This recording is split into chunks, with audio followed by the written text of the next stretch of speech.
pajak, objek pajak atau bukan pajak, dan harta dan kewajiban sesuai dengan ketentuan perundang-undangan perpajakan.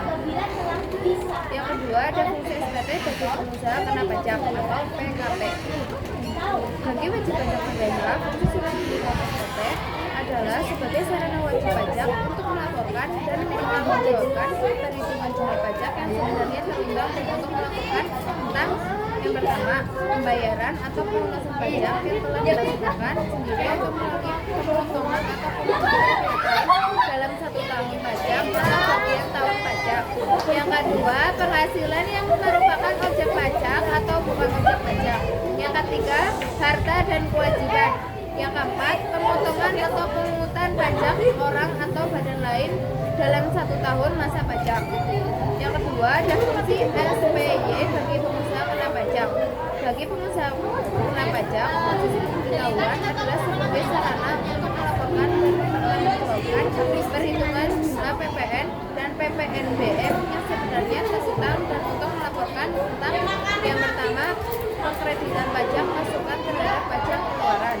Yang kedua, pembayaran atau pelunasan pajak yang telah dilaksanakan sendiri oleh pengusaha kena pajak dan melalui pihak lain dalam satu masa pajak sesuai dengan ketentuan peraturan perundang-undangan perpajakan.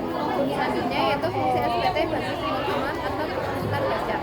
Bagi pemotong atau pemungutan pajak, fungsi surat pemberitahuan adalah sebagai sarana untuk melaporkan pertanggungan pajak yang dipotong atau dipungut dan disetorkan. Yang ketiga, ada jenis surat pemberitahuan. Yang pertama, SPT masa digunakan untuk melaporkan pembayaran pajak bulanan, pajak masa pajak, jangka waktunya tertentu biasanya 1 bulan. Yang kedua, ada SPT tahunan digunakan untuk melaporkan pajak tahunan atau 1 tahun kalender. Yang keempat, ada prosedur pengisian surat pemberitahuan SPT.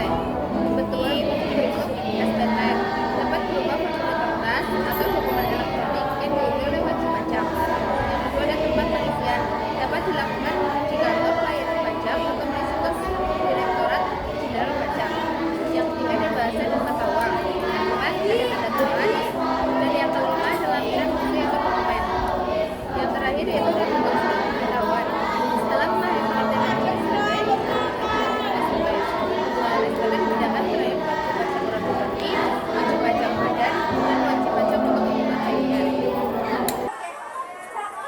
materi yang saya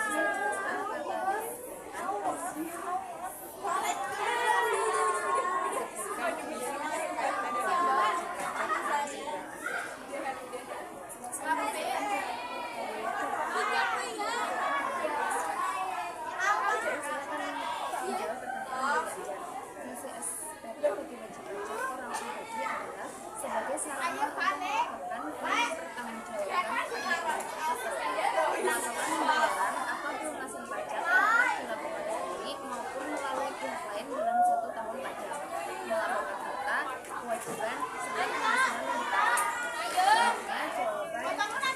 Selanjutnya, jawaban tujuan dilakukannya laporan keuangan dalam surat pemberitahuan atau SPT adalah agar data yang disampaikan oleh wajib pajak lebih transparan, akurat, dan dapat dipertanggungjawabkan. Laporan keuangan serta neraca dan laporan laba rugi memberikan gambaran menyeluruh mengenai posisi keuangan, aset, serta hasil usaha dari wajib pajak selama 1 periode